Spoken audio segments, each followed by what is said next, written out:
Hey, it's been years since I've mentioned Jane and Mike. Back then, I guess it was around 2000.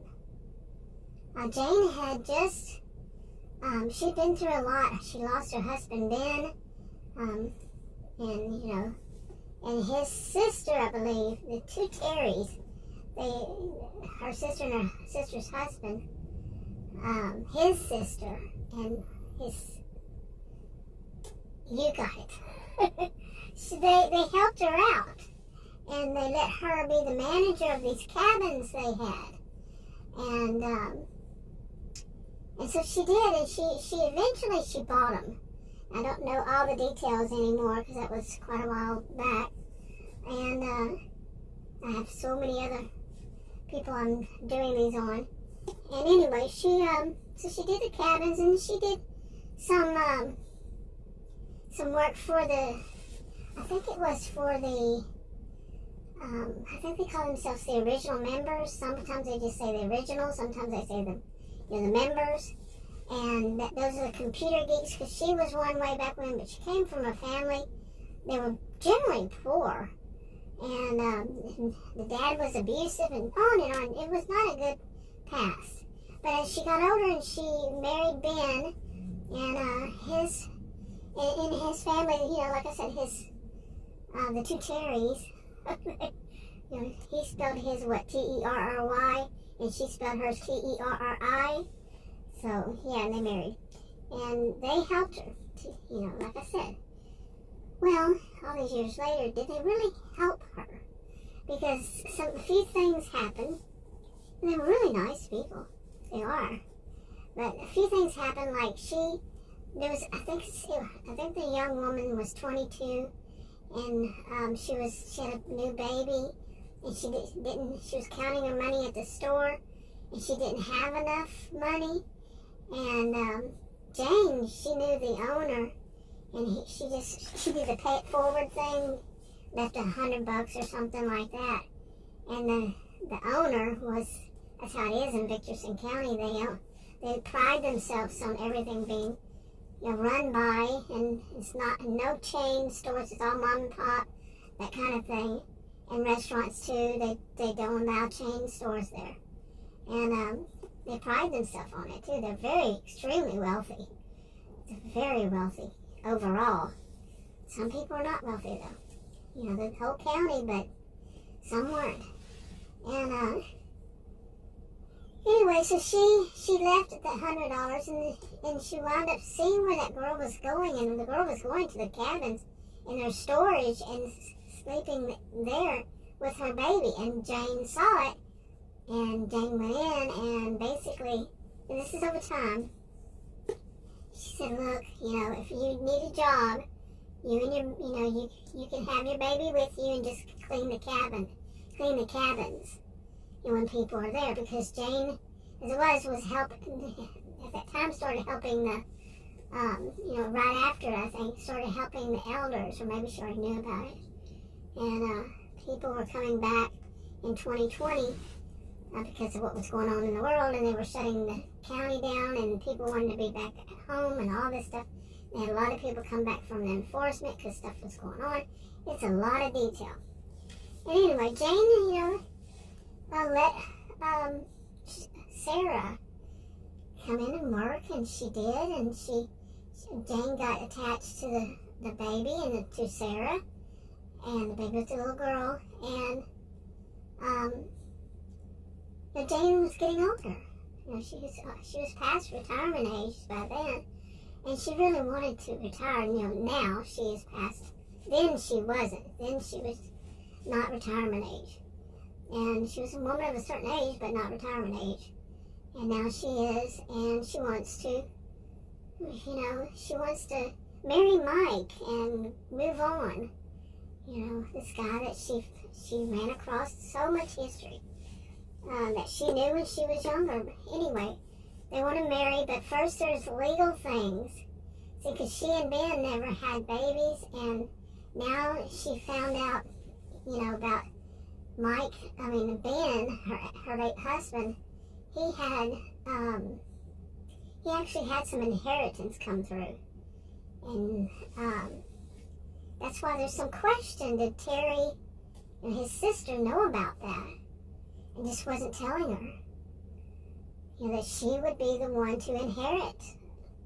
Okay, in that county, she couldn't inherit the property, the land, the houses, but she could inherit the money that was left over that was part of the inheritance. And there were some legal matters there, but she also, since she never had children, and she didn't really know her, too many of her own blood relatives, she wanted to leave the cabins to Sarah and Sarah's daughter. And how would she do that legally? Because within the county, they had to be, in order to inherit, they had to be a descendant of someone who was a descendant. This goes back all the way to when it was the county, where the people first moved in, the families that first moved in. And they came on purpose with old money and lots of it. So to do the whole county, they bought up all the property, all the land, a whole big county in Texas.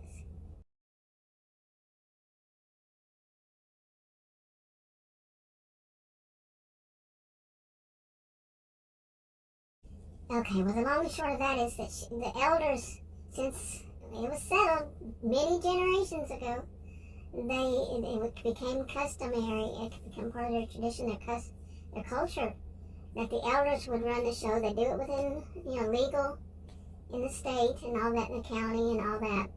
And, but the elders basically had the last say on anything. People would go to them for advice. They thought of them as wise, wisdom there, elders, get it? And everybody liked, most people liked that because nobody complained. Because they know one day they were going to be elders and they get to run the show. You see what I'm saying? So, they weren't complaining. And plus they expanded the elders in 2020 as far as how many people they were letting in. And you don't have to be one that does that. You can decide, you can live on the ranch mansions with one another. Some people say, oh, those are just old folks' homes, as people say. Don't call them that. Senior living communities is what you should say. I mean, I'm not telling anybody what to do, but I'm just suggesting. I'm not even suggesting. Just putting it out there. I don't give any form of advice, suggestions, anything. To each their own. Well, within the law.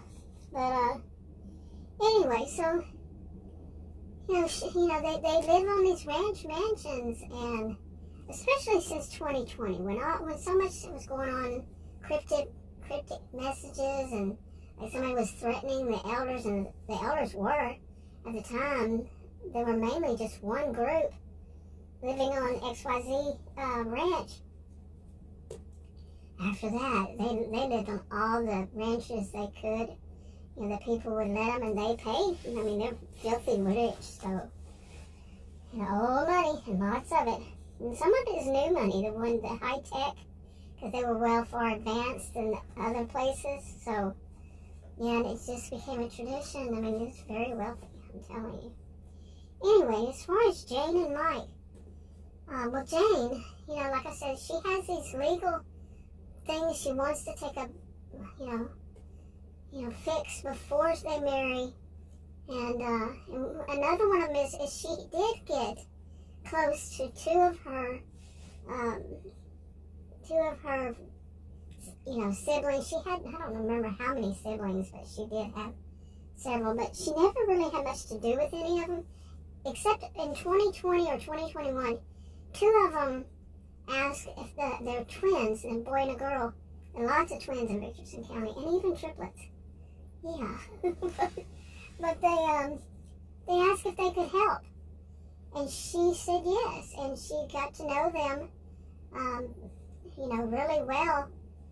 And overall, she likes them, but she was always suspicious of anybody that came from her family. But, she got over that, but she wasn't going to, when she found out about Ben and everything, all that money, and that's around the time she wants to retire, she wants to give it to who she's now has as the manager is actually Sarah. Sarah is not blood relative, and she wants to leave it for Sarah and the child. And now, what are their names? Whitley and I don't remember his name, but anyway, the twins. She's going to leave them a lot of the rest. Okay.